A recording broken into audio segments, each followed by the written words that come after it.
Hello friends, my name is Akansha Mishra. Welcome back to our YouTube channel Integrated Focus. Today we will see internal check as regards wages. यानी कि internal check हम कैसे करते हैं wages के regarding. Before starting the video, if you are new to this channel, then please subscribe it. तो चलिए शुरू करते हैं. वेजेस क्या होता है? वेजेस जो है वो फैक्ट्री में जो वर्कर काम करते हैं उनको डेली बेसिस पे दिया जाता है, जो कि उनकी इनकम होती है. और इंटरनल चेक क्या होता है? इंटरनल चेक एक ऐसा सिस्टम है जिसमें फ्रॉड एंड एरर को रोका जाता है काम को डिवाइड करके. तो अब देखते हैं कि इंटरनल चेक हम कैसे करते हैं वेजेस के रिगार्डिंग, क्योंकि वेजेस के पेमेंट करने में ही बहुत सारी फ्रॉड होने के चांसेस होते हैं, क्योंकि ये भी एक तरीके से कैश से रिलेटेड है. और जहाँ कैश की प्रॉब्लम आती है वहाँ पे ज़्यादातर फ्रॉड होते ही हैं. तो जनरली जो बड़ी ऑर्गेनाइजेशन होती हैं जहाँ पे बड़े लेवल पे बिजनेस किया जाता है, वहाँ पे वर्कर को पेमेंट करते टाइम वेजेस को पे करना, तो उसके लिए मतलब ये बहुत इंपॉर्टेंट हो जाता है कि इंटरनल चेक सिस्टम वहाँ पे होना चाहिए. तो इसको 3 तरीके से डिवाइड किया जा सकता है इंटरनल चेक को. यानी कि पहले हम वेज रिकॉर्ड को मेंटेन करें. सबसे पहले हमें वेज रिकॉर्ड को मेंटेन करना पड़ता है. जब उस सारी रिकॉर्ड हो जाएगी कि किसने कितना काम किया है, तो किसे कितना वेजेस मिलना चाहिए, जब ये मेंटेन किया जाएगा तो उसके बाद एक वेजेस की शीट बनाई जाएगी, यानी कि प्रिपरेशन ऑफ वेज शीट. उसके बाद थर्ड लास्ट प्रोसेस आएगा जिसमें है पेमेंट ऑफ वेजेस. जब हम वेजेस शीट बना लेंगे तो उसके अकॉर्डिंग किसको कितना पे करना है हम लास्ट में उसे पे कर देंगे. तो वेज रिकॉर्ड किया कैसे जाता है, यानी कि मेंटेन कैसे किया जाता है, तो उसके बहुत सारे वे हैं. जैसे कि यहाँ पे आप देख सकते हैं 4 वे दिए. टाइम रिकॉर्ड करने के बहुत सारे वे होते हैं, जैसे कि टाइम रिकॉर्डिंग क्लॉक से टाइम रिकॉर्ड किया जाए. यानी कि टाइम रिकॉर्डिंग क्लॉक में ऐसा होता है कि जो भी वर्कर होता है वो जब फैक्ट्री में एंट्री मारता है तो अपने आप उसका अटेंडेंस रिकॉर्ड हो जाता है, और जैसे ही वो एग्ज़िट करता है तो वो कितने बजे निकला फैक्ट्री से वो भी रिकॉर्ड हो जाता है. तो टाइम रिकॉर्डिंग क्लॉक ये ऐसा सिस्टम है जिसमें कि टाइम रिकॉर्डिंग हो जाती है कि कितने घंटे उसने काम किया. फिर यूज़ ऑफ टोकन में ऐसा होता है, जो कि ये पॉपुलर नहीं है इतना. इसमें टोकन यानी कि एक कार्ड दिया जाता है वर्कर को, जो वो अपने साथ लेकर आता है जब वो फैक्ट्री में एंट्री मारता है. फिर वो कार्ड जो है वो वहाँ पे छोड़ देता है. तो जो फॉर्मर होता है यानी कि एक गेट कीपर, वो उस अटेंडेंस रिकॉर्ड कर लेता है और एग्ज़िट के टाइम पे भी उसे टाइम रिकॉर्ड कर लेता है कि वो कब जा रहा है. अटेंडेंस कार्ड भी ठीक ऐसे ही होता है जिसमें अटेंडेंस उसकी लगाई जाती है एक बॉक्स में. सबकी जो भी वर्कर आते हैं वो अपने बॉक्स में अपने अटेंडेंस कार्ड को छोड़ जाते हैं, और फिर उसके बाद वहाँ से अटेंडेंस रजिस्टर में वो एंट्री हो जाती है, और जैसे ही वो निकलते हैं तो फिर उसका टाइमिंग भी एंट्री हो जाती है. और कभी कभी ये काम गेट कीपर भी करता है, यानी कि अटेंडेंस रिकॉर्ड करने का. फिर आज के टाइम पे बहुत फेमस है बायोमेट्रिक डिवाइस, यानी कि इलेक्ट्रॉनिक तरीके से कंप्यूटर से रिकॉर्ड हो जाती है टाइम आने की और जाने की. तो ये हो गया टाइम रिकॉर्ड से रिलेटेड. फिर होता है पीस वर्क रिकॉर्ड, यानी कि वर्कर को जो वेजेस दी जाती है वो उन्होंने कितना पीस बनाया है, कितना माल तैयार किया है, उस बेस पे उनको वेजेस दी जाती है पर पीस के हिसाब से. और यहाँ पर हावर के हिसाब से दी जाती थी. और ओवर टाइम रिकॉर्ड में ये होता है कि किसी वर्कर ने अगर ओवर टाइम किया है, यानी कि जैसे दिन में 7-8 घंटे ही काम करने, तो उसने 9-10 घंटे काम करके काम किए हैं, तो उसे एक्स्ट्रा वेजेस मिलेंगे एक्स्ट्रा रेट पे. और पास आउट रिकॉर्ड, यानी कि कोई वर्कर अगर टाइम से पहले फैक्ट्री से जा रहा है तो उसके लिए उसको परमिशन लेनी पड़ती है मैनेजर की, और वो परमिशन लेके तभी जा सकता है इमरजेंसी के केस में. तो उसका भी रिकॉर्ड होता है कौन कौन वर्कर टाइम से पहले गए हैं. ऐसा करके इंटरनल चेक का सिस्टम बनाया जाता है ताकि वेजेस में कोई भी फ्रॉड ना हो. वैसे फ्रॉड किस टाइप के हो सकते हैं, जैसे कि टाइम रिकॉर्ड जो है किसी का इनकरेक्ट या फिर इनकम्प्लीट रिकॉर्ड कर दिया जाए, मतलब किसी वर्कर को उस काम के लिए पैसा मिल जाए जो कि उसने किया ही नहीं है. या फिर पीस वेज में भी ऐसे ही इनकरेक्ट या इनकम्प्लीट कोई अमाउंट शो कर दे कि उसने इतना पीस तैयार किया जबकि वो रियल में उतना पीस ना तैयार किया हो, तो इससे एक्स्ट्रा वेजेस मिलने के चांसेस होते हैं. या फिर कोई क्लैरिकल एरर हो जाए, यानी कि किसी ने अमाउंट जो है क्लर्क ने अमाउंट गलत चढ़ा दिया हो रजिस्टर पे, तो उससे भी फ्रॉड होने के चांसेस रहते हैं. या तो फिर कोई फिक्टिशियस नेम डाल दिया हो कोई, मतलब कि ऐसा वेजेस का ऐसे वेजेस वेजर वर्कर का नाम डाल दिया हो जिसको कि जो वर्कर फैक्ट्री में कभी है ही नहीं, मतलब 10 लोग काम करते हैं तो 15 लोगों का चढ़ा दिया गया, वो 5 लोगों का जो पेमेंट दिया गया है उसमें दिखाया गया है वो अपनी जेब में रख लेता है कैशियर। तो इस तरीके से फ्रॉड होने के चांसेस होते हैं, जो कि हम इस तरीके से इंटरनल चेक करके उसे दूर कर सकते हैं। तो इसे तो अब चलिए हम डिटेल में देखते हैं। हमने मेंटेनेंस ऑफ वेज रिकॉर्ड को अच्छी तरीके से देख लिया, समझ लिया। अब हम देखते हैं कि वेज शीट कैसे बनाई जाती है और वेज का पेमेंट कैसे किया जाता है। Let's see. सबसे पहले है preparation of wage sheet. Wage sheet को कैसे प्रिपेयर किया जाता है, तो इसको प्रिपेयर करने के लिए एक सेपरेट पर्सन होना चाहिए। इसमें वो पर्सन इन्वॉल्व नहीं होना चाहिए जो कि जिसने रिकॉर्ड को मेंटेन किया था। तो जो ये वेज शीट बनाई जाती है इसमें सारी इन्फॉर्मेशन होती है, यानी कि वो कौन से कार्ड से रिकॉर्ड हुआ है, टाइम जो भी है, अटेंडेंस कार्ड, जॉब कार्ड या piece worker card, piece worker register, overtime slip, pass out slip, ये सारी स्लिप्स जो होती हैं ये सारी चीज़ें देख के तब जाके एक वेज शीट बनाई जाती है। जिस तरीके से कंपनी में हम accountant account books of account बनाता है, उसी तरह फैक्ट्री में वेज शीट बनाई जाती है वेजेस देने के लिए।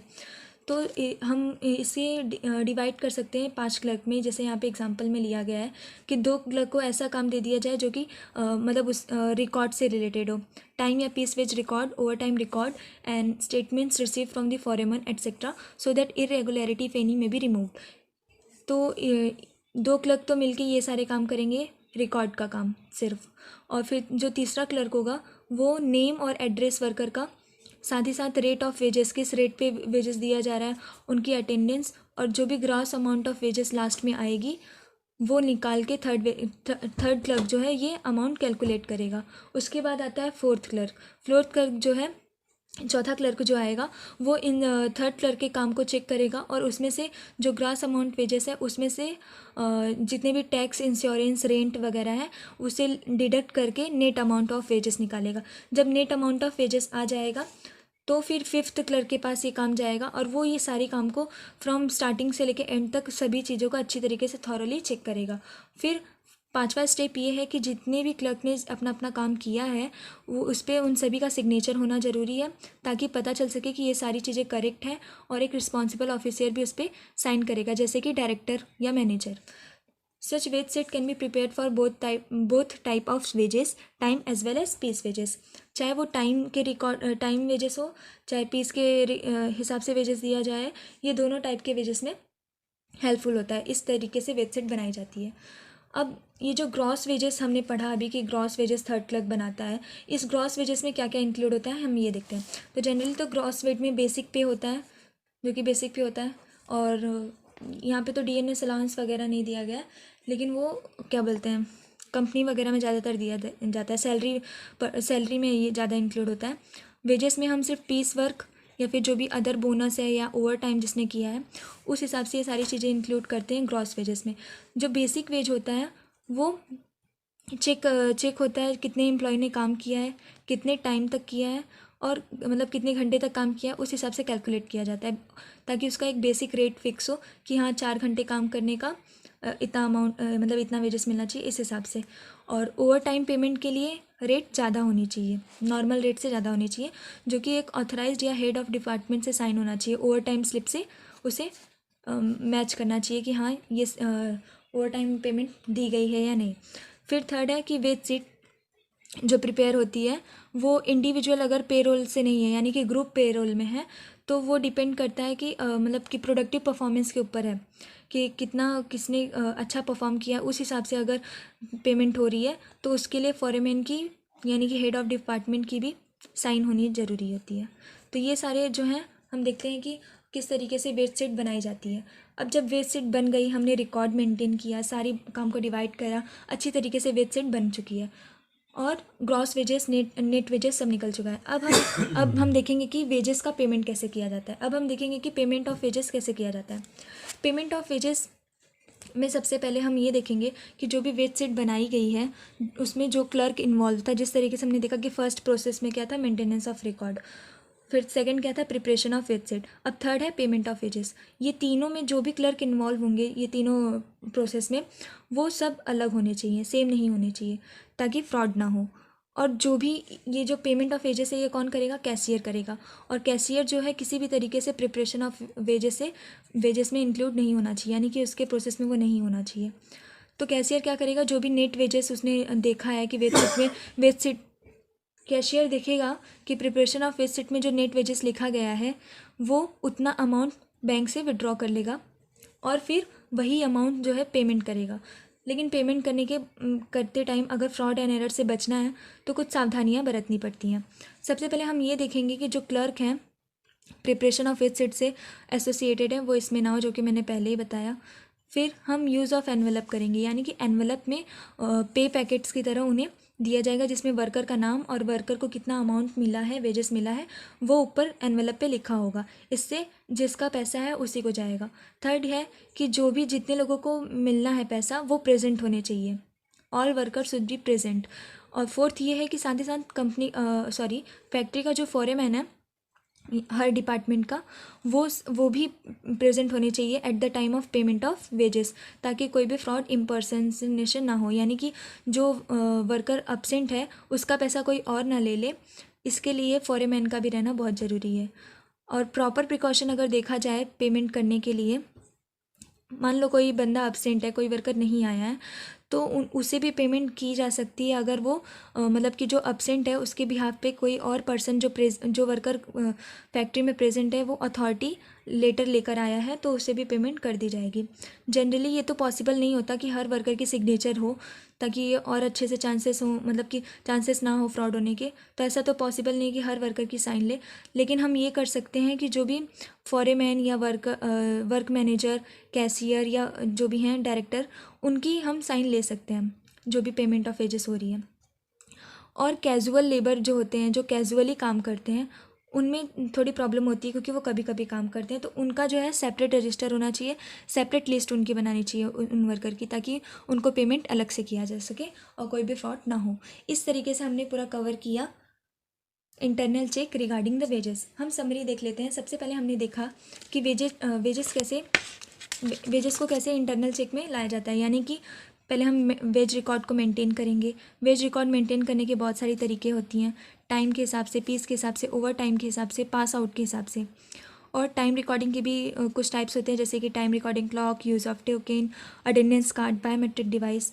और ये सब करने के बाद हम वेज सीट बनाते हैं। वेज सीट बनाते टाइम भी हमें उसे डिवाइड करते हैं क्लर्क के बीच में। दो क्लर्क कुछ अलग काम करेंगे, थर्ड क्लर्क उन्हें चेक करेगा, फोर्थ क्लर्क जो है नेट अमाउंट वेजेस निकालेगा, फिफ्थ क्लर्क जो है पूरा काम चेक करेगा। इस तरीके से नेट अमाउंट ऑफ वेजेस निकाल के फिर वेजेस को पे किया जाता है, मतलब कि मैनेजर या फिर फॉरेमैन की प्रेजेंटी में।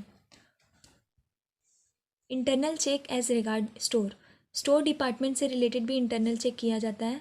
चलिए हम देखते हैं कि स्टोर डिपार्टमेंट में क्या होता है। स्टोर डिपार्टमेंट में जो भी कंपनी में गुड्स आते हैं, फैक्ट्री में गुड्स आते हैं, वो सारी मतलब कि वो रखी जाती है, प्रिजर्व की जाती हैं और यहीं से इशू भी की जाती हैं। तो इसको 4 प्रोसेस में डिवाइड किया गया है। सबसे पहला रिसिप्ट ऑफ स्टोर, सेकंड है प्रिजर्वेशन ऑफ स्टोर, थर्ड है issue of store and fourth है रिकॉर्डिंग। तो सबसे पहले स्टोर में जो भी चीज़ें आती हैं, यानी कि जो भी माल गुड्स से आते हैं, वो गुड्स रिसीव्ड नोट बनाए जाते हैं स्टोर डिपार्टमेंट के द्वारा। वो जब गुड्स रिसीव्ड नोट बनाते हैं कि गुड्स यहाँ रिसीव हो चुका है, तो उसको ट्रिप्लिकेट में बनाया जाता है। एक तो वो अपने पास रखता है, दूसरा वो परचेज डिपार्टमेंट को देता है और तीसरा वो अकाउंटेंट को देता है ताकि वो बुक्स ऑफ अकाउंट में एंट्री कर सके। इस तरीके से फ्रॉड से बचा जाता है। फिर हम देखते हैं प्रिजर्वेशन कैसे की जाती है गुड्स की। तो स्टोर डिपार्टमेंट को ये प्रॉपरली चेक करना पड़ता है कि जो भी स्टोर में बैलेंस है, यानी कि जो गुड्स अवेलेबल हैं, वो उसे प्रॉपरली चेक करते रहता है।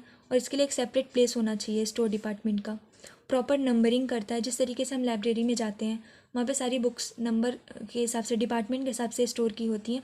उसी तरीके से स्टोर डिपार्टमेंट में भी अच्छी तरीके से उसको स्टोर किया जाता है, सारे गुड्स को उनके प्रोडक्ट लाइन के हिसाब से, नंबरिंग के हिसाब से डिफ्रेंशिएट किया जाता है। और बिन कार्ड जो होता है, बिन कार्ड एक सीट की तरह होता है, बनाया जाता है, जिसमें 3 कॉलम होते हैं, रिसिप्ट, इशू एंड बैलेंस। क्या क्या रिसीव हो रहा है, क्या क्या इशू किए जा रहे हैं और क्या बैलेंस बच जा रहा है स्टोर में। ये बिन कार्ड से भी मैच किया जाता है स्टोर डिपार्टमेंट को। ये बिन कार्ड जो है कॉस्ट अकाउंट में आपने अच्छी तरीके से पढ़ा होगा। फिर हम देखते हैं कि स्टोर डिपार्टमेंट जो है वो हमेशा अपनी बैलेंस में जो भी गुड्स हैं उन्हें काउंट करता है, चेक करता है, बिन कार्ड से स्टोर लेजर को कंपेयर करता है कि कोई भी अगर मतलब कि बैलेंस जो उसमें शो हो रहा है वो स्टोर लेजर में एक्चुअल में प्रेजेंट है कि नहीं। अगर स्टॉक टेकिंग जो मतलब कि अगर कुछ डिफरेंस आ रहा है बिन कार्ड में और स्टोर लेजर में तो वो उसे एडजस्ट करेगा या रिटर्न ऑफ करेगा। और जनरली जो स्टॉक टेकिंग की जाती है वो साल के एंड में की जाती है, नहीं तो रेगुलर या इरेगुलर इंटरवल पे भी कर सकते हैं। ऐसा ज़रूरी नहीं है कि साल के एंड में ही करें। इस तरीके से हम स्टोर के गुड्स को प्रिजर्व करते हैं। अब जब इशू किया जाता है तब हम क्या क्या बातों का ध्यान रखते हैं। सबसे पहला हमें रिक्विजिशन स्लिप जो होती है इशू करते टाइम वो बनानी पड़ती है, यानी कि स्टोर डिपार्टमेंट में ये बनाई जाती है और उसके लिए हेड डिपार्टमेंट का साइन उस पर होना ज़रूरी होता है। After issue the requisition slip after issue the requisition slip should be sent to the accountant who will make entry for the issue।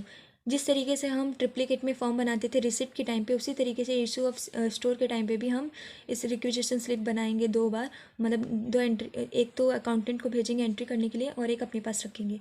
फिर ये रिक्विजिशन स्लिप जो है वो अलग अलग डिपार्टमेंट के लिए अलग अलग कलर से यूज़ की जाती है ताकि हमें पता चल सके कि हम किस डिपार्टमेंट को सेंड कर रहे हैं। Only a responsible clerk should have charge of issue of store so that in case fraud he may be held liable।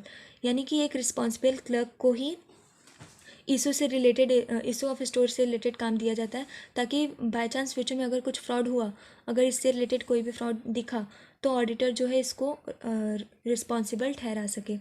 The store officer should be seated near the gate.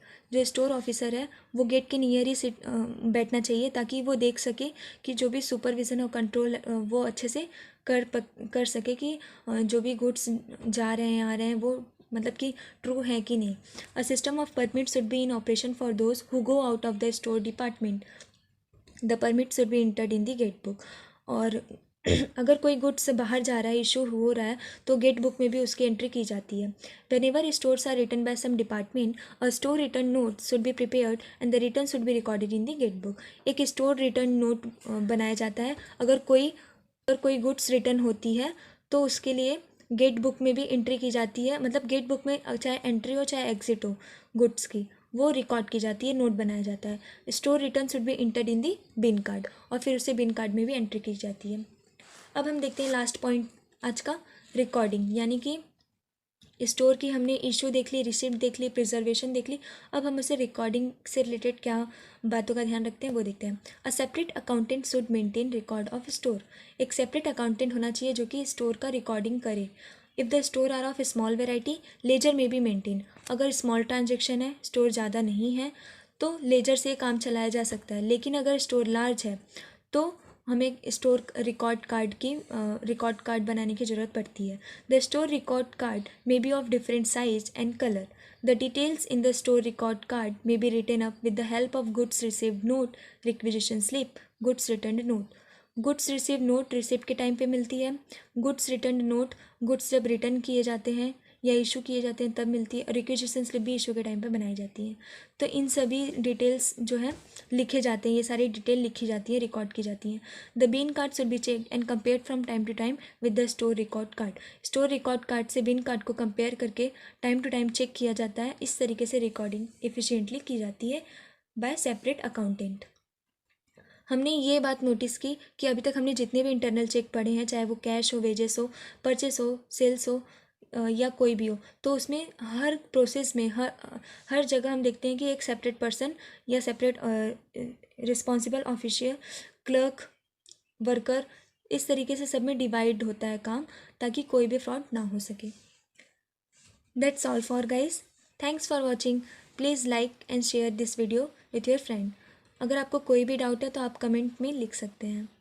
और मैंने आज के topic में store और wages से related जो भी बताया उसमें अगर आपको कोई भी लिटिल बिट भी डाउट हो तो तुरंत मुझे कमेंट डाउन करें, मैं उसका आंसर तुरंत ही रिप्लाई करूँगी।